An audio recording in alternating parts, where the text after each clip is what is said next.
নমস্কার বন্ধুরা, MS family কিচেনে আপনাদের সবাইকে জানাই স্বাগত। আজ একটা দুর্দান্ত স্বাদের রেসিপি নিয়ে চলে আসলাম বন্ধুরা। আজকের বানাবো বিছে কলার চপ। এই বিছে কলার চপটা বন্ধুরা আমি কেমন করে বানাই, ভিডিওটা আপনারা প্রথম থেকে লাস্ট পর্যন্ত দেখবেন। ভালো লাগলে শেয়ার, কমেন্ট, লাইক অবশ্যই করবেন। তাহলে চলুন বন্ধুরা, আমি এই যে ডেমরে কলার চপটা কেমন করে বানাই আপনাদেরকে দেখাই। এখানে কিছুটা আমি ডেমরে কলা নিয়েছি, মোচার কলা, এটা কেউ বলে বিছে কলা। তাই এই যে কলাটা বন্ধুরা আমি নিয়েছি, এটা আমি ছোট ছোট করে গোল গোল করে সরু সরু করে কাটবো, কেটে এই কলার চপ আজকের বানাবো কিরমভাবে সেইটাই আপনাদেরকে দেখাবো। এই দেখুন, কেটে নিয়ে চলে এসেছি সুন্দরভাবে, একদম সরু সরু করে ছোট ছোট করে কেটে নিয়েছি। এর খোসাটা ছাড়ানোর কোনো দরকার নেই, খোসা ছাড়ালে ভালো লাগবে না, কিছু পাওয়াও যাবে না। আর আপনারা জানেন ডেমরে কলা মোচা এমনি খেতে সুন্দর লাগে, কলাগুলো যেরকম খেতে সুন্দর লাগে মোচাটাও খেতে ভালো লাগে। বন্ধুরা, আমি অনেক চপের মধ্যে বা অনেক নিরামিষ রান্নার মধ্যে যে মশলাটা আমি ব্যবহার করতাম আপনাদেরকে বলতাম যে আমি এই মশলাটা আগে থাকতে বানিয়ে রেখেছি, এবং মশলার মধ্যে আমি কি কি ব্যবহার করতাম সেটাও আমি বলে দিতাম। কিন্তু আজকের আমি ভেজে গুঁড়ো করে আপনাদেরকে দেখাবো সেই মশলাগুলো কি কি। প্রথমে নিয়েছি গোলমরিচ, সাদা মরিচ, শুকনো লঙ্কা, তেজপাতা, ধনিয়া, রাঁধুনি, জিরে, গোটা গরম মশলা। তাওয়া বসিয়েছি, তাওয়াটা গরম হয়ে গেছে, সব মশলাগুলো একসাথে দিয়ে দেবো, দিয়ে আমি ভেজে নেব। এই মশলাটা বন্ধুরা একটু সময় নিয়ে ভাজতে হবে, মিডিয়াম ফ্লেম দিয়ে, কারণ গ্যাসের ফ্লেম বাড়িয়ে ভাজলে মশলাগুলো পুড়ে যাবে, টেস্ট ভালো আসবে না। এখানে বন্ধুরা একটা প্রেশার কুকার নিয়েছি, এবার আমি প্রেশার কুকারের মধ্যে দিয়ে দেবো কলাগুলো। ওদিকে মশলাটা ভাজা হচ্ছে আর এদিকে আমি কলাগুলো সিদ্ধ করে নেব। দিয়ে দেবো অল্প পরিমাণে জল, দিয়ে দিলাম অল্প পরিমাণে হলুদ গুঁড়ো, একটু এরমভাবে নেড়ে চেড়ে নেব। নেড়ে চেড়ে নিয়েছি, এবারে ঢাকা দিয়ে আমি একটা সিটি মেরে নেব। মশলাটাও আমার ভাজা হয়ে গেছে, এবার আমি মশলাটা নামিয়ে নেব।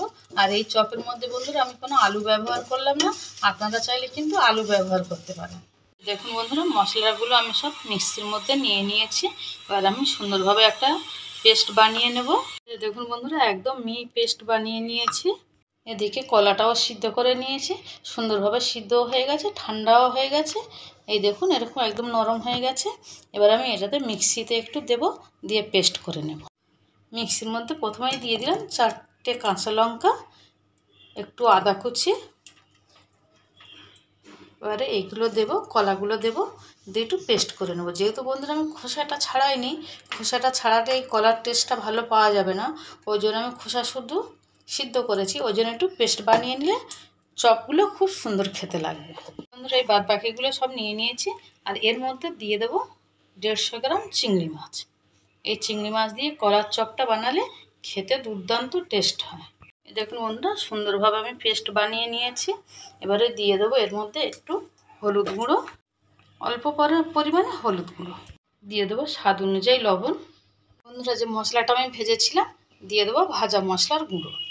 আর এখানে আমি আর শুকনো লঙ্কার গুঁড়ো দিলাম না বন্ধুরা, যেহেতু আমি কাঁচা লঙ্কা দিয়েছি আর এই মশলার মধ্যেও শুকনো লঙ্কা আছে, তার জন্য আমি দিলাম না। এখানে আমি 1.5 চামচ মতো দিয়ে দিলাম ভাজা গুঁড়ো মশলা। মেখে নেব। আর এর মধ্যে দিয়ে দেবো বন্ধুরা অল্প পরিমাণে বেসন, ভালোভাবে আমি মাখিয়ে নেব। দেখুন বন্ধুরা, অল্প পরিমাণে বেসন দিয়ে আমি সুন্দর করে মাখিয়ে নিয়েছি। মাখাটা এরকমই হবে। কড়াইতে তেল দিয়ে রেখেছি, তেলটা গরম হয়ে গেছে, এবার আমি এক এক করে চপগুলো ছেড়ে দেব।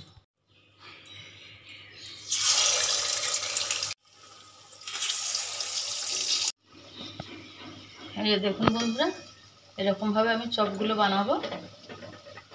আপনারা কিন্তু পুরো বেসন দিয়ে আপনারা কোট করেও বানাতে পারেন, বিস্কিটের গুঁড়ো বা পাউরুটির গুঁড়ো বা নেড়ের গুঁড়ো দিয়েও বানাতে পারেন। আমি এরকম সিম্পল ভাজাটাই আপনাদেরকে দেখালাম।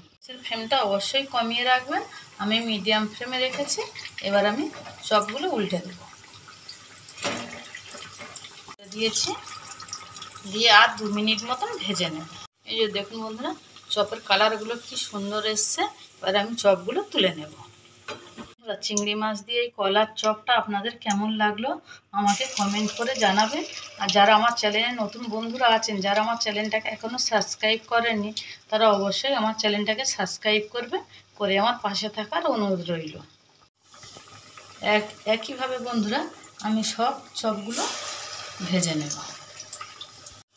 বন্ধুরা এই কলার চপের রেসিপিটা ভালো লাগলে একটা লাইক করবেন আর বন্ধুদের সাথে বেশি বেশি করে শেয়ার করবেন। এই দেখুন বন্ধুরা, সব কলার চপগুলো আমি বানিয়ে নিয়েছি আর কত সুন্দর কালার এসছে, দেখতেও কত সুন্দর হয়েছে আর খেতেও সেরকম সুন্দর হবে। একটা ভেঙে আপনাদেরকে আমি দেখাবো যে কত সুন্দর হয়েছে। এই যে দেখুন, এই দেখুন কত সুন্দর হয়েছে কলার চপটা। বন্ধুরা এই বৃষ্টির দিনে আপনারাও চটপট বানিয়ে ফেলুন চিংড়ি মাছ দিয়ে কলার চপ। আর ভিডিওটা প্রথম থেকে লাস্ট পর্যন্ত দেখার জন্য অসংখ্য ধন্যবাদ।